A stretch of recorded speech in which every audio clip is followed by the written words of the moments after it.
All right, let's jump right in. We've got a stack of Relentless Aaron's novels here. You clearly came prepared. You ready to break down what makes his urban fiction tick? I'm definitely ready. What always gets me with Relentless Aaron is that it's not just storytelling. It's like he throws you right into the heart of it all. No doubt. We're Yeah. talking gritty streets, big dreams, characters you won't soon forget. Exactly. And flipping through these, I'm struck by how real it feels. Like he doesn't hold back.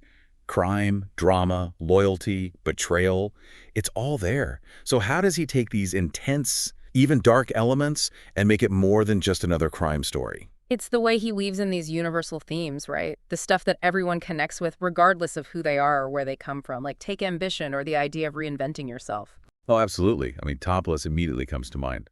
Valerie's story using dancing to try to build a better life for herself. Right. And it's not even just escaping a bad situation. It's that desire for something more. We see it in The Last Kingpin, too. The characters, they're all chasing power and legacy, but they're also dealing with what that costs. It makes you wonder, is it worth it? It's like he's putting that question right in your face. And that brings me to his characters. Gangsters, hustlers, people with big dreams. But they're not just these flat stereotypes. So how does he make them feel so three-dimensional, so human, even when they're making choices you might not agree with? Relentless Aaron, he's really good at giving us a peek inside their heads, you know?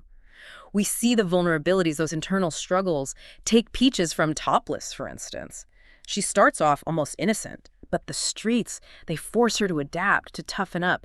And seeing that evolution, it's heartbreaking, but also really powerful. You know, it makes me think about Douglas from that same book. He's got that hustler mentality for sure, Yeah. but he's also wrestling with all the violence and betrayal around him. Exactly. Makes you think about how even the toughest characters are shaped by the world they live in. That's what takes his writing beyond just genre fiction, you know? She's not afraid to dive into those gray areas to show us that even people deep in that life can still change, that their choices matter.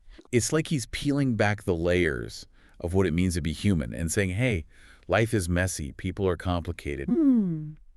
And the way he does it all with this incredible style, I mean, we can talk themes and characters, but what really struck me was how immersive it all is. Oh, absolutely. He just dropped you right into the middle of it. Like, I could practically hear the music in those clubs, feel the energy on the streets. He's a master of showing, not telling. Relentless Aaron doesn't just tell you, he makes you feel it. Right. Remember in Scenes Like You're Ready, where Angelica describes Doug's place? It's like she's painting a picture with words. That's it. And it's not just what you see, it's everything. Like, I was reading Topless, and the way he describes that club, Fool's Paradise, the lights, the music, I could practically smell it. Totally, you're right there with them. And the music. Yeah. He uses music so well.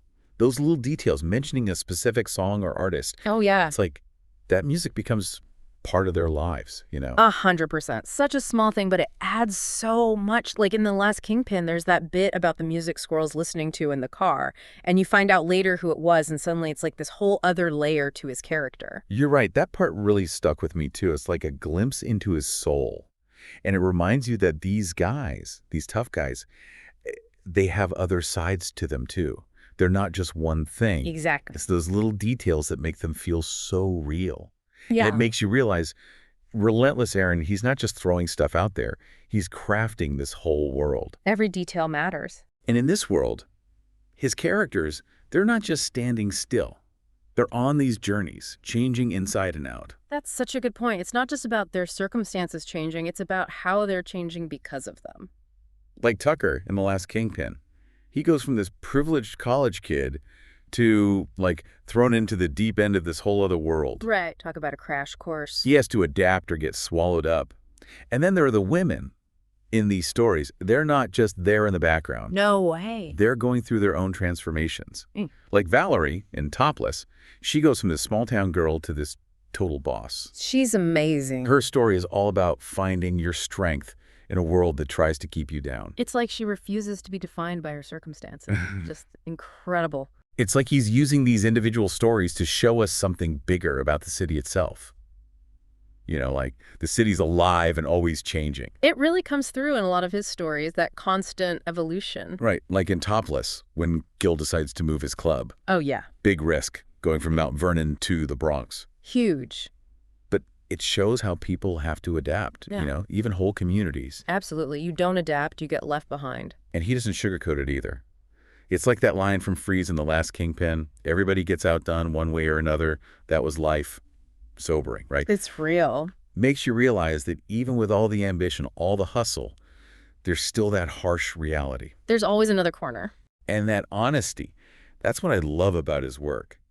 He doesn't shy away from the tough stuff, but he also shows you that there's still hope. We've talked a lot about the characters, the themes, how he brings this world to life, but there's one more thing we have to touch on. That moral gray area in his work. Yeah, makes you think. You're not always sure who to root for. Because even the characters you like, they make choices that make you question things. You don't get those easy answers. Right. It's not black and white. It's messy, complicated, just like real life. It's like he's telling us not to judge too quickly, that there are always different sides to the story. It's really refreshing, especially in a genre that often goes for those clear-cut good guys and bad guys. Totally. Relentless Aaron makes you confront your own biases, makes you think about what drives these characters, what they're dealing with. Makes you look deeper. Exactly. So, as we wrap up our deep dive into Relentless Aaron, what's the one thing you hope our listener takes away? What should they keep in mind when they pick up these books? I want them to feel that power, the power of urban fiction to challenge what they think they know, to show them a world they might not otherwise see. Pay attention to the details, to the raw emotion. Keep an ear out for that gritty realism. And let yourself get pulled into the rhythm of his words, the energy and the way his characters talk. But most importantly, don't be afraid to question everything. The characters, the streets, even yourself. Beautifully put. Relentless Aaron's work, it's not just about being entertained, it's about understanding what it means to be human, with all the messy stuff that comes with it. So there you have it, our deep dive into the world of Relentless Aaron. Now it's your turn to explore. Happy reading.